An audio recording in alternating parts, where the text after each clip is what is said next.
It is much safer to be feared than loved if you cannot be both. Machiavelli, your phone lights up like a stage you never leave. You type fast, explain again, soften the edge, promise you'll make it easy. Each message is a price tag falling off your own value.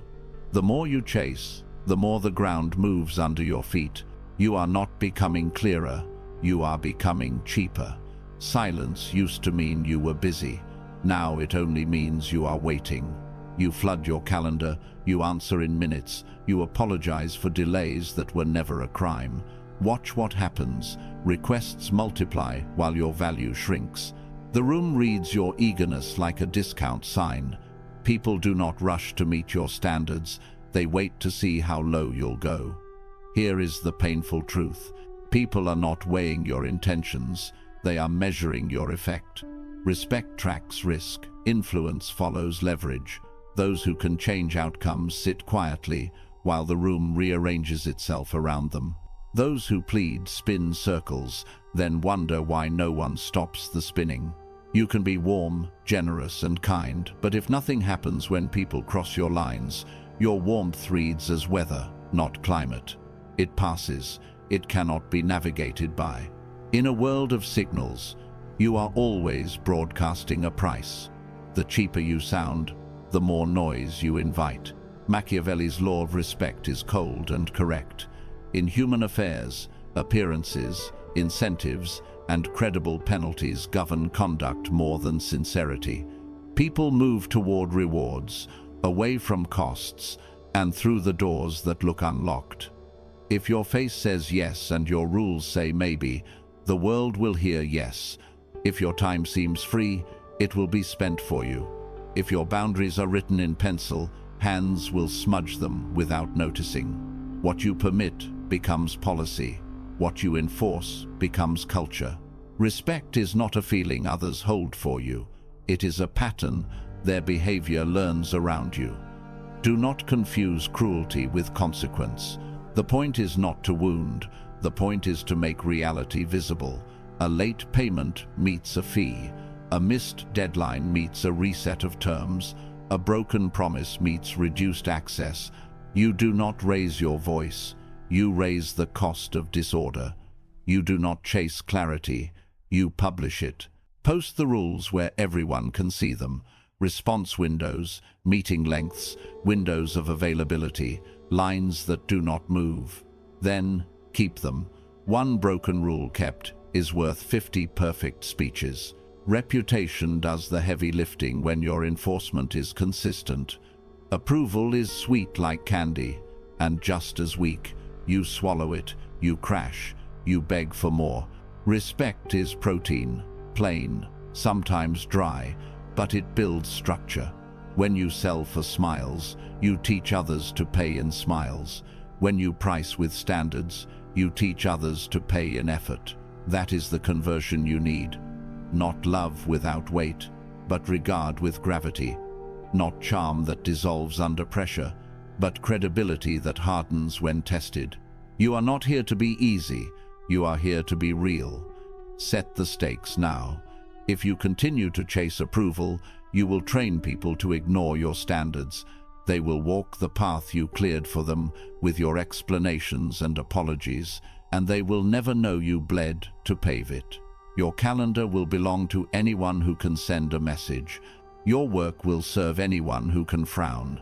Your life will be a corridor of small emergencies because you promised to be reachable, agreeable, and inexpensive. That path ends in resentment and a voice you no longer trust. But if you set terms and costs, respect follows. Cadence becomes strategy. Silence regains meaning. Your yes recovers its price. Your presence turns from background noise into a signal. You will still be kind, but your kindness will have walls. You will still be generous, but your generosity will have gates. Those who value you will knock. Those who seek a discount will drift away. Good, let them drift. What remains will be cleaner, steadier, and worth your name. Standards first, approval never. For men, it is said generally that they are ungrateful, fickle, false, cowardly. covetous. Machiavelli, you smile first, you reply fast, you fill the silence with reassurance. You think warmth buys safety. It buys a discount.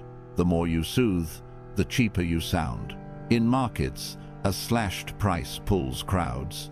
In relationships, it pulls takers.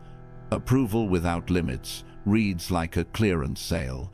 Everything must go, standards included. Look at your own messages, rows of exclamation points, soft apologies, late-night paragraphs that ask for nothing in return. They do not read as love, they read as inventory. The room hears your tone and decides, you are available, pliable, and low risk to cross. This is the counterfeit currency of approval. Compliments in bulk feel fake because they cost the giver nothing and cost you everything. Placating smiles are accepted like coupons, useful once, then forgotten. Instant replies tell the world you are on the shelf at all hours. Even your praise backfires when you give it without measure. You think, if I am agreeable, I will be chosen. But selection is not affection, it is opportunity. In competitive environments, soft signals are read as weakness, and people begin to treat you like a resource, not a person. Niceness without limits communicates abundance without price. The crowd treats it like free refills. Consider work. You say yes to every urgent ping. You rescue every late teammate. You smooth every conflict with extra effort. At first, you are thanked. Then, you are expected. Your speed becomes the new baseline. Your silence becomes consent, and your praise becomes noise. Consider friendship. You lend money, your car, your weekends. Gratitude fades, requests grow. Consider romance. You overcompliment, over-explain, and over-promise. Interest spikes, then stabilizes at a lower respect. The pattern is the same. When your approvals outnumber your limits, habits settle against you. You believe sincerity should be enough. It is not. In human affairs, behavior tracks incentives, not the purity of your heart. Your co-workers are juggling deadlines, optics, and risk. Your friends are balancing moods, status, and time. Your partner is reading your cadence for what it reveals about certainty. Most will not analyze you. They will sample you, then set their habits by what you allow. Human nature economizes. If you offer more than you ask, the market concludes you are worth less than you give. That is not cruelty. That is arithmetic. Now, fear versus love correctly understood. Machiavelli is not telling you to be cruel. He is telling you to be legible. Safer to be feared than loved means safer to be known for consequences than to be known for sweet speeches. Fear, in this sober sense, is simply the memory that crossing your line produces a cost. People respect a door that locks, a schedule that holds, a price that sticks. They walk carefully around what can say no, and they rush through what never will. If your face says yes, and your policies say maybe, the world will hear yes. If your time seems free, it will be spent for you. Watch the difference. A manager who threatens loudly is ignored. A manager who documents, sets deadlines, and follows through is obeyed. A friend who erupts and then forgives, everything is tested. A friend who says no once and resets access is rarely tested again. A partner who lectures about respect gets eye rolls. A partner who calmly pauses communication until terms are met gets recalibrated attention. Predictability, not severity, carries the weight. When people can forecast the cost of messing up, they step differently, and they correct themselves without being told twice. Now the third wound, unsecured generosity. You give before agreement. You discount before demand. You offer favors in advance, then hope for reciprocity. But unpriced favors breed entitlement. The first free ride feels like kindness. The 10th feels like the new normal. Gifts become obligations you owe to maintain peace. You learn to smile while you swallow resentment. You start keeping a secret score. The debt grows on both sides, invisible, corrosive. This is not morality, this is bad policy. Fix it with terms. Put a frame around every gift. Say what it is not, and what it costs next time. In business, I can help for 30 minutes today. After that, we'll scope a paid session. In friendship, I can pick you up tonight. I can't make this a routine. In romance, I'm happy to listen. If the same boundary is crossed again, I'll take distance for a week. You are not punishing, you are pricing. The price is not only money, it is time, access, and attention. When people see the price, they behave. When there is no price, they press until you break. Modern life rewards speed, but you must reward order. Delay your reply when you need to think. Shorten meetings when they drift. Decline tasks that ignore your role. Replace apologies with options. I can do Friday at 3 or next Tuesday at 11. Replace promises with policies. I don't discuss work over text. Email me and I'll reply by noon tomorrow. Replace vague warmth with clear boundaries. I enjoy talking with you. I don't take calls after 9. You will feel rude at first because you were trained to confuse clarity with cruelty. But clarity is kindness with a spine. People will test you. Expect it. Some will push because pushing works everywhere else. Some will pout. Some will vanish, which is a gift. Your life just became lighter without a fight. Those who remain will adjust, often with relief. Structure helps the decent reveal themselves and the exploitative select out. Remember Machiavelli's simple map. Appearances, incentives, and credible penalties govern behavior. Make your appearance consistent with your rules. Align your incentives with your goals. Keep your penalties calm and consistent, and your reputation will enforce the rest. There is a comfort deeper than approval, the comfort of clean terms.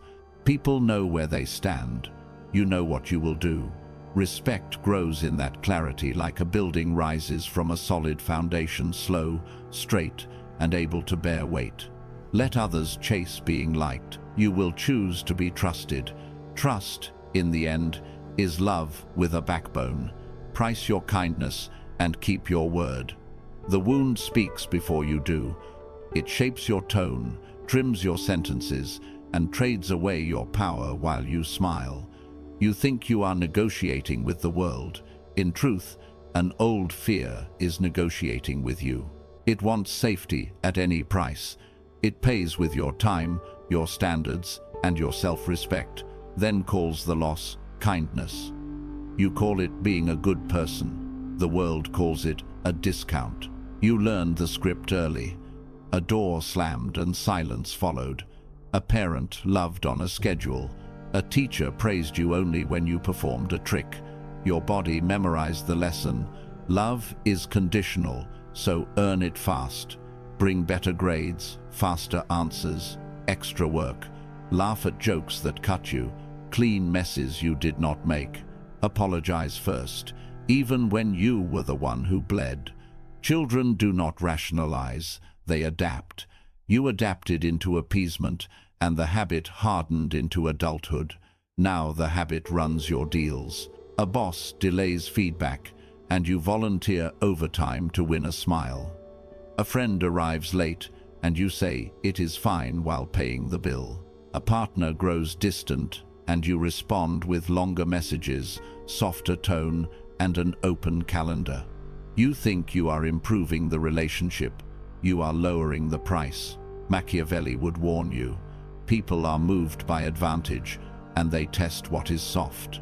When you overgive, you announce yourself as cheap. When you over-explain, you announce you can be bent. Approval becomes the drug that quiets the old withdrawal. You chase a smile because you still believe the smile stops the storm. You text faster when you fear they will leave.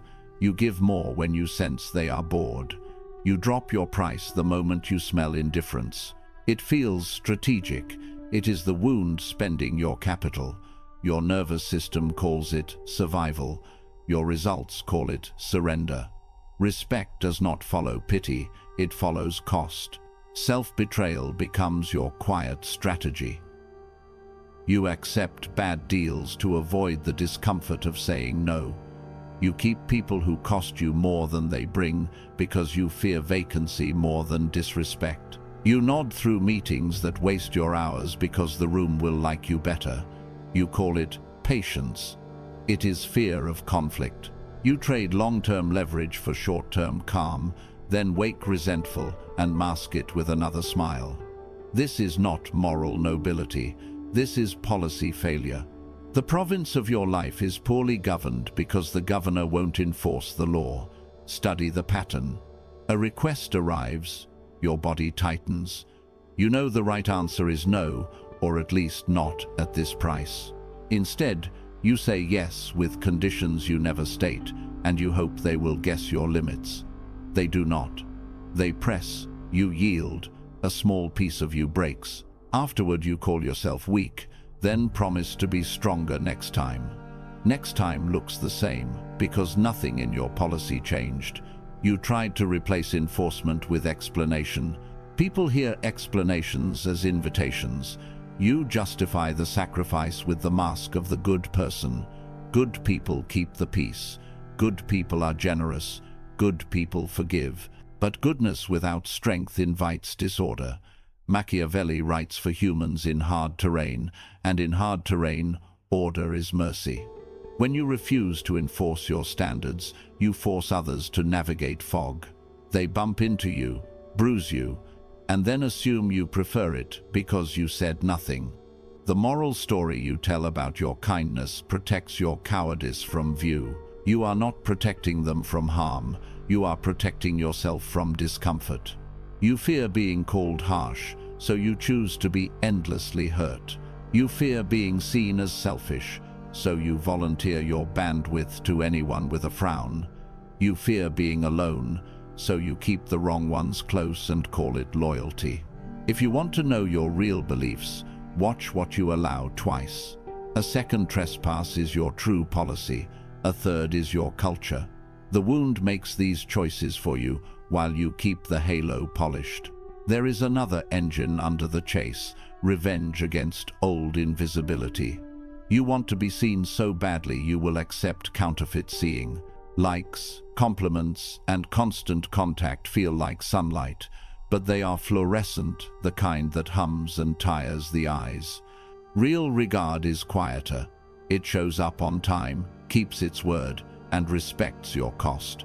But quiet is slow, and the wound is impatient, so you offer speed and access to everyone, hoping quantity will mask the emptiness of quality.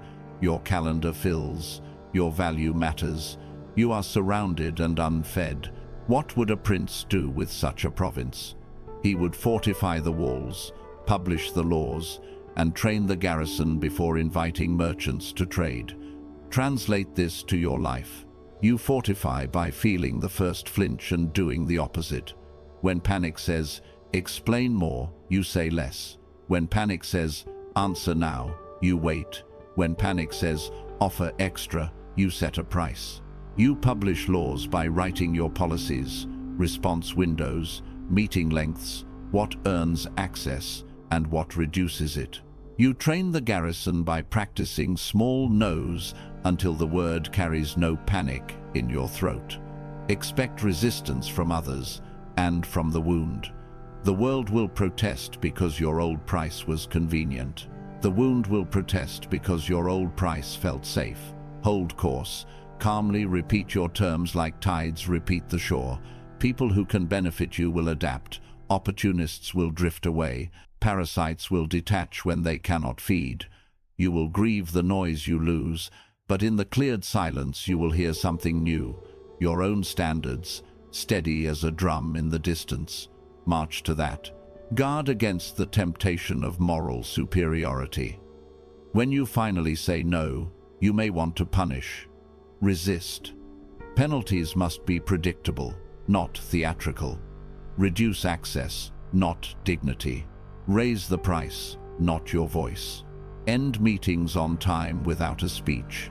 Decline invitations without autobiography. Keep your promises to yourself without making anyone the villain. The wound wants melodrama. Your policy needs measured consequence. Modern tests will find you daily. A client forgets the scope and asks for one more thing. You reply, "Happy to add that. Here is the revised fee and timeline." A friend wants nightly crisis calls. You say, "I care about you.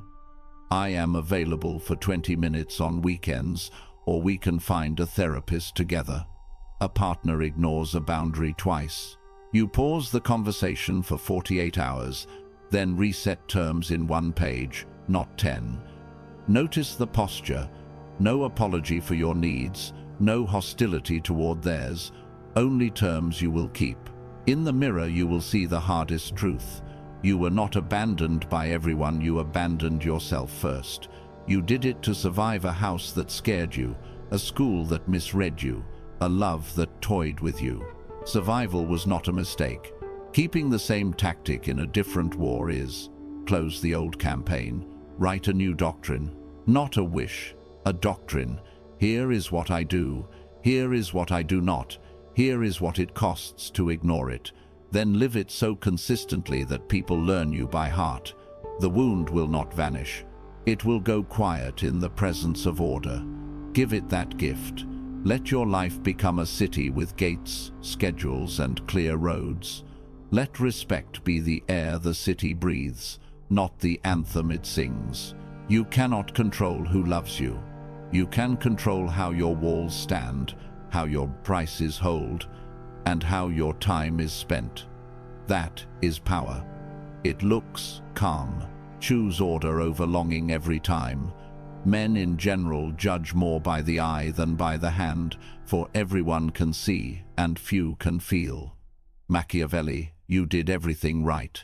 You arrived early, delivered polished answers, softened every edge. You sent the follow-ups, fixed the files, and thanked them for the opportunity. Then the message landed like a quiet knife. We're going in another direction. No call, no reason. The room that liked you went silent when you needed weight. In that silence, you hear a crack, your identity splitting, where it leaned on being agreeable. Your gestures were visible, your leverage was not. You mistook applause for insurance. Feel the scene. Your phone is warm from your last apology. Coffee, cold. Inbox open. You hunt for the one wrong word. But the problem is not a word, it is architecture.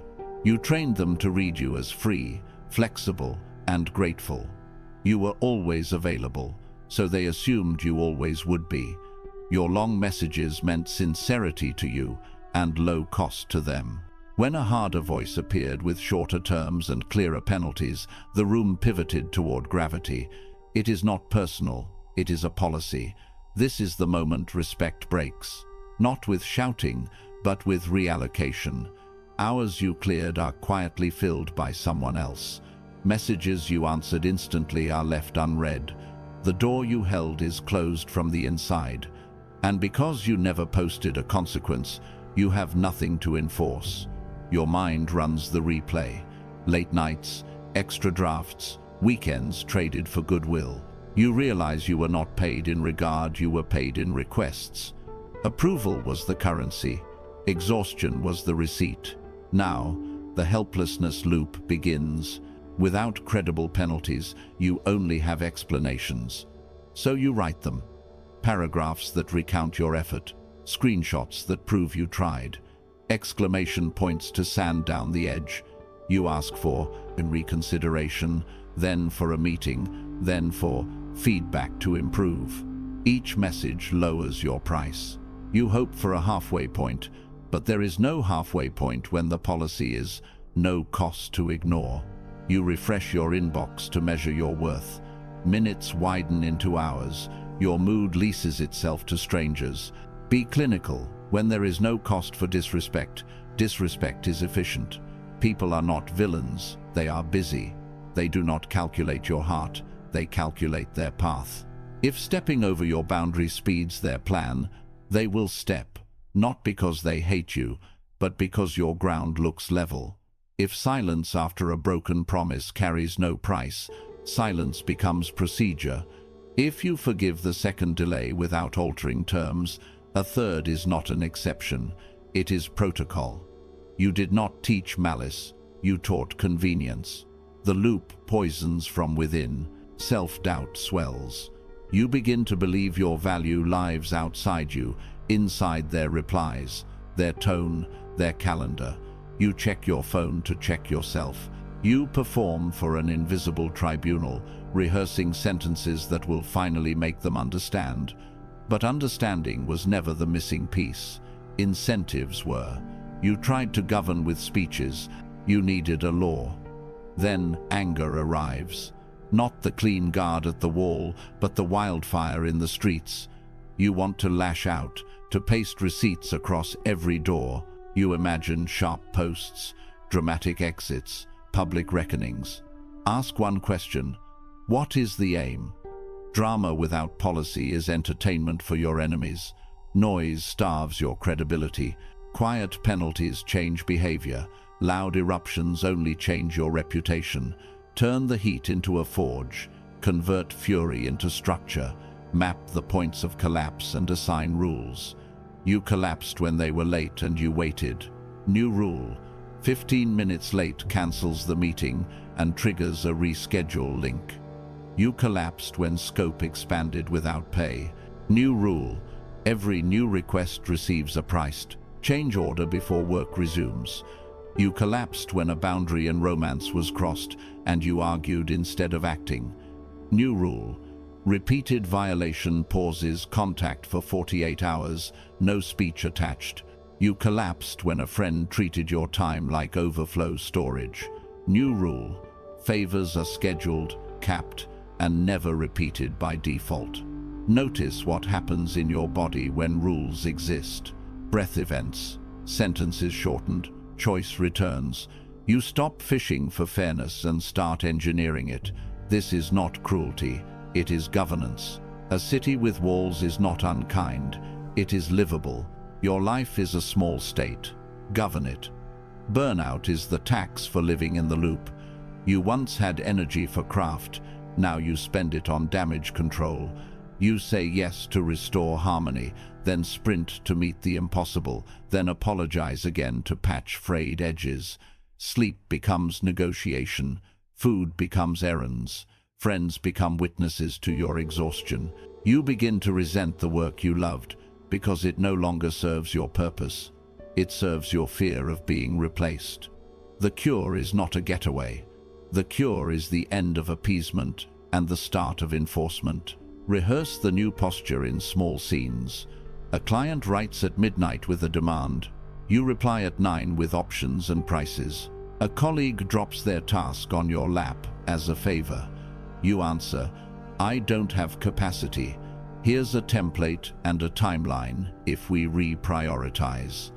A partner uses anger to erase your boundary. You say, I see you're upset. I'm stepping away until tomorrow. The boundary stands. The first time, your heart will sprint. The second time, it will jog. By the 10th, it will walk. And the pieces on the floor? Gather them without poetry.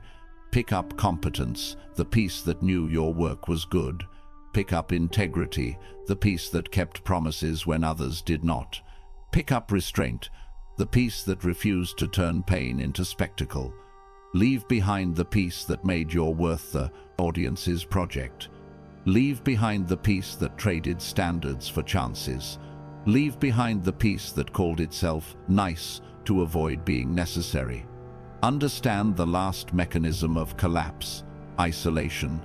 When identity is built on being agreeable, conflict looks like exile. You fear a single no will make you unlovable, unemployable, unseen. The city metaphor saves you here. Gates do not ban the world, they regulate it. Walls do not trap citizens, they protect them. Rules attract the right traders and repel the raiders. When you enforce, you do not shrink your world, you shape it. You are not broken, you are misruled. The pieces of you are waiting for policy.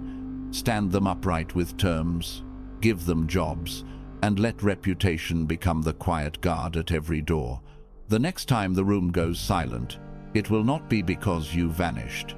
It will be because your standards spoke first. This is the repair after collapse. Not louder pleas, but clearer prices. Not more availability, but measured access. Not theatrical anger, but certain consequences. Let the city of your life be navigated by rules that you will keep, rules that make respect cheaper than disrespect, and order easier than chaos. Turn rage into rules and keep them. It was never love, it was alignment. You kept offering more time, access, explanations, believing the gesture would buy devotion. But devotion does not follow gestures, it follows gravity. Respect is the memory of cost. People walk carefully where a misstep has a price, and they stroll where nothing breaks. Value rises with limits. It rises when your yes is rare, when your calendar has walls, when replies wait until the right hour. What you ration gains weight. What you flood loses shape. Respect is priced by cadence as much as content. Cadence is rhythm. When you respond, how long you stay, how often you appear. If you are always on the shelf, you teach the world that you have no season. If you manage your visibility, you create anticipation, and anticipation is the quiet tax people pay to approach you. The possibility of loss of not getting your time, your presence, your help drives care. This is not manipulation, it is economics. Your price is the boundary that protects both sides from waste. Look at work. The teammate who guards focus is consulted, not pinged. Their meetings start on time and end on time. The room adapts. Look at friendship. The person who says, "I can help this Saturday for 1 hour," remains the friend called for things that matter. Look at romance.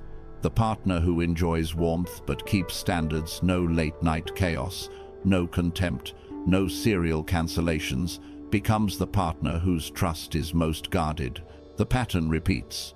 Limits breed regard. Endless availability breeds appetite without appreciation.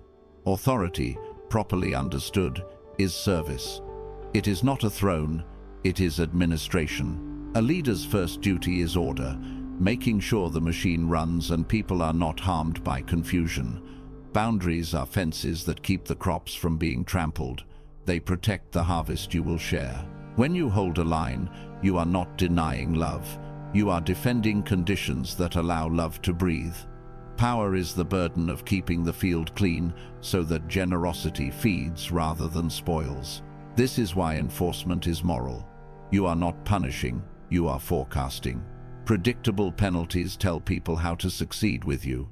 A fee for lateness is not cruelty, it is a clock that tells the truth. Reduced access after broken promises is not revenge.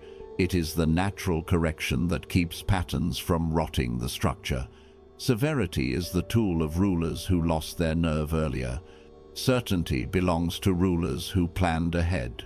Keep penalties modest and consistent, and you will scarcely need to use them. Shift your identity now from pleasing to leading.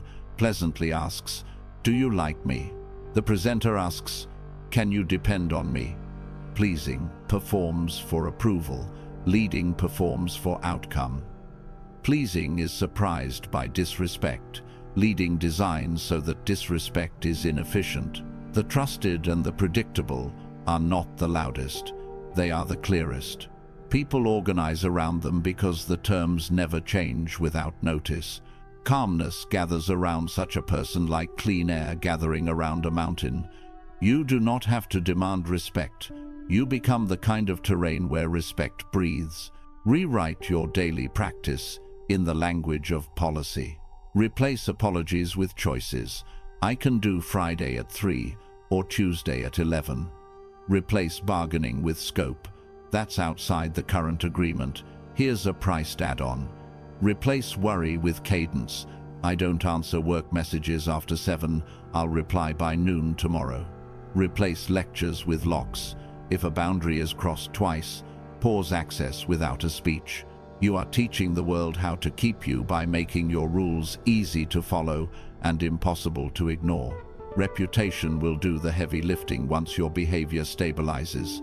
Appearance must match enforcement. The tone of your emails, the timing of your replies, the length of your meetings, the way you end a call, these are signals that travel farther than promises. Allies multiply in orderly terrain. Good clients refer you. Serious friends guard your time. Partners who value calm adjust naturally. You will notice that your circle gets smaller and stronger. That is the mark of real authority. Fewer fires, more finished work, cleaner rooms. So here is the reframe you needed. Much of what you called love or loyalty was simply incentive alignment around a low price. That is why it vanished when costs rose. The fix is not more sweetness, it is more structure. Price your yes, publish your cadence. Keep consequences steady and humane. You will not feel colder, you will feel lighter. People who want you will learn your terms because your terms protect the very value they came for. You are not asking to be worshipped. You are offering something better, a stable climate where care does not drown in chaos. In that climate, affection grows slower and stronger. Trust survives weather, and peace becomes the background music of your days. Choose leadership over likability. Make respect cheaper than disrespect. Build the kind of life that runs even when the room is noisy, because your rules are louder than the noise. Lead with terms, not pleas. Begin with rules, not apologies. Write policy like a small constitution for your life. Publish response windows. I reply to messages between 9 a.m. and 6 p.m. Outside that window, I respond the next business day. Fix meeting lengths, 30 minutes by default, 45 only with an agenda. Name payment terms, 50% upfront, the remainder on delivery. Work begins after funds clear.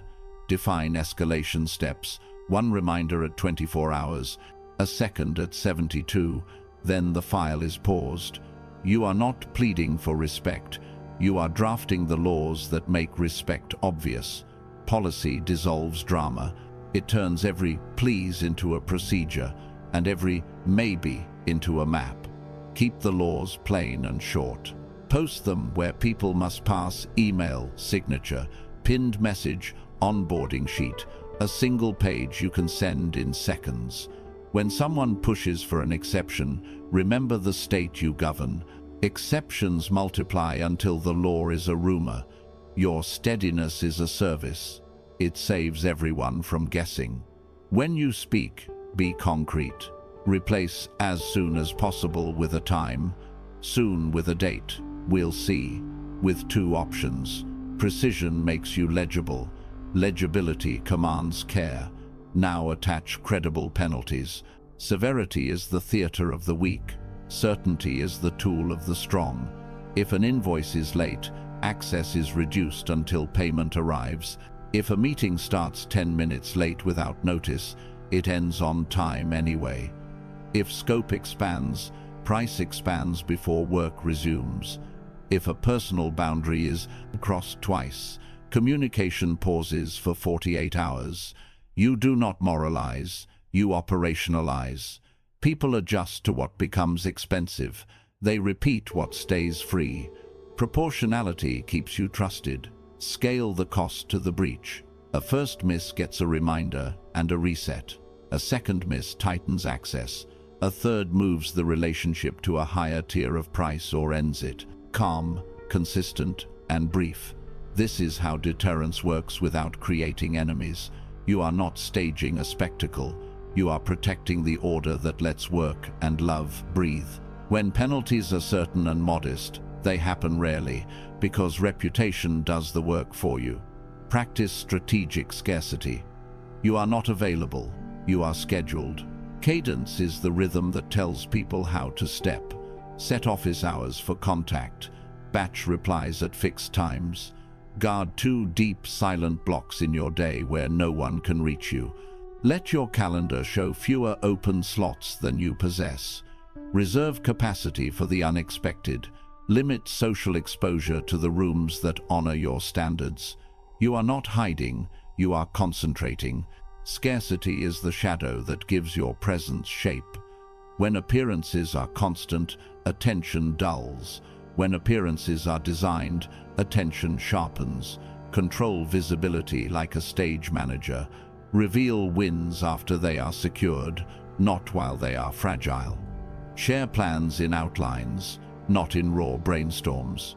Release numbers in summaries, not in frantic threads. The more you expose half-built structures, the more invitations you issue for interference.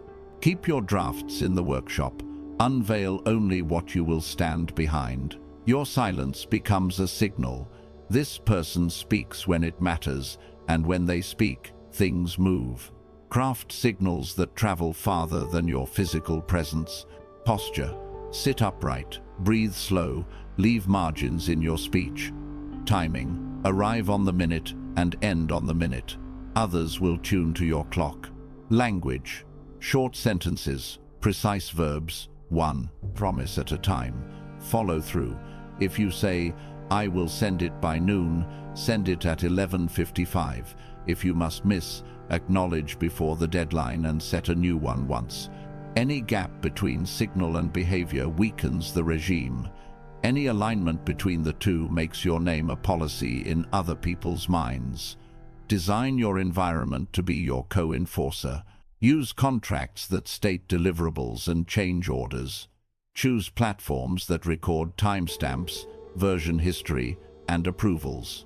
Set meeting rooms with a clock behind you, so eyes move between you and time. Arrange your desk with a visible checklist. Let visitors see that every request must find a place or be refused. Build templates, onboarding doc, scope sheet, boundary letter, fee update, pause notice. Tools are quiet soldiers. They hold the line when your energy dips. Select allies who gain from your standards. A good accountant rewards your punctuality. A good assistant protects your calendar like a gate. A partner who values calm will honor your limits without a speech. A client who respects scope will become a megaphone for your terms. Noisy allies, those who thrive in an emergency, are costly terrain. Choose rooms where order is praised, not mocked.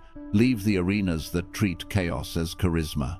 Where the soil respects fences, your crops grow tall. Rehearse the protocol in ordinary scenes.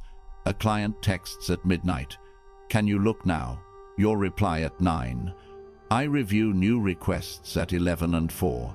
If it's urgent, here's the rush fee. A friend says, "Call me now, it's an emergency." For the third time this week, you text, "I care about you. I can talk Saturday for 20 minutes, or we can find a therapist together." A partner cancels late again. You respond, "Let's take a week off and reset expectations. I keep plans that are kept." No anger, no debate, just consequences applied with a steady hand. Expect the test. The first enforcement draws surprise. The second draws negotiation. The third draws respect or exit. Both outcomes serve you. A person who adapts is an asset.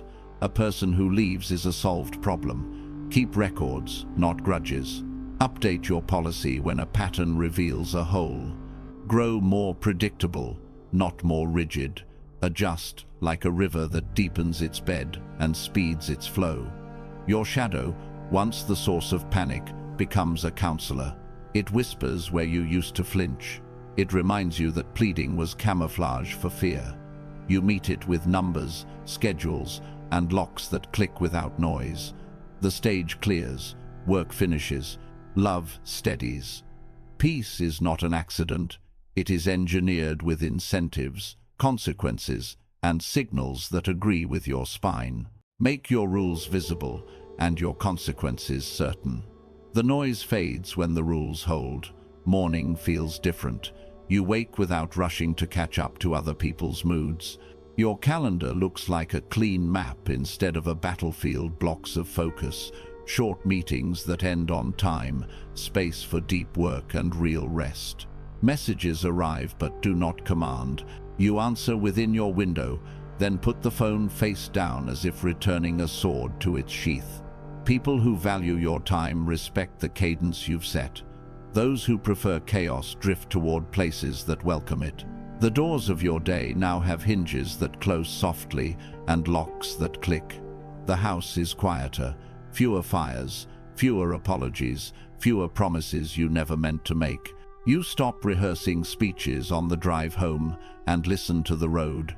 You remember the pleasure of finishing one thing at a time. The air in your rooms feels lighter because decisions were made earlier, on paper, before the heat of the moment. Your work grows heavier in quality and easier in weight. You measure progress by what is completed rather than by hours survived. Respect, once begged for, appears as a byproduct of order. This peace is not an accident, it is engineered. You built it with small, repeatable acts, schedules that do not move, prices that do not blur, boundaries that do not argue. People learn you quickly now because your terms do not change without notice. Trust grows because prediction is possible. Friends show up when they say they will. Clients bring clear requests or accept clear revisions. A partner who values calm leans into the rhythm you keep. Your time returns to you, and with it, the ability to choose what deserves your best hours, and you guard those hours like a treasury. Practice mercy with a spine. The goal is not to make others feel small. The goal is to keep the order that lets everyone breathe. When a rule is crossed, you enforce it in a tone that leaves no bruise. Short, steady sentences. Concrete options, the same tomorrow as today. Severity flashes and burns out. Certainty endures. You will be tempted to explain, to soften, to teach until your throat is dry. Resist. Let the structure speak for you. Well-set fences do more good than well-said lectures. You also forgive cleanly now, not as a discount, but as a decision. Forgiveness means the account is settled and the policy remains. You release the grudge and keep the gate. Kindness becomes affordable because a system protects it. Hospitality without locks invites thieves. Hospitality with locks invites guests. People feel safer in a city that knows how to close its doors at night. The landscape of your relationships changes shape. Fewer faces, stronger ties. You stop chasing attention and start attracting allies. People relieved to work and live without games. Your reputation walks ahead like a lantern. This person is clear, fair, and keeps their word. Negotiations shorten, meetings shrink, projects finish. You end most days with energy still in your pocket, so you invest in craft, health, and quiet pleasures that do not need to be posted to count. Calm replaces performance as the proof that your life is working. Now make the vow that anchors it. No more approval chasing. Standards first, always. You will be courteous, but not captured. Generous, but not drained. Accessible, but not on demand. You will choose predictable rules over dramatic gestures, steady penalties over sudden rage, policy over pleading. When fear whispers that you must lower the price to keep the room, you will raise your standards to keep yourself. If someone leaves because the terms are clear, you will let them go and keep the terms. This was the aim from the beginning, a life that respects itself. Quiet rooms, clear days, people who knock before entering, work you consign with pride, nights that belong to you. Peace is not fragile when it is built on consequences everyone can understand. Keep them visible, keep them firm. Then walk through your days as a calm sovereign of a well-run state, unhurried and unafraid. Standards keep the peace keeps you.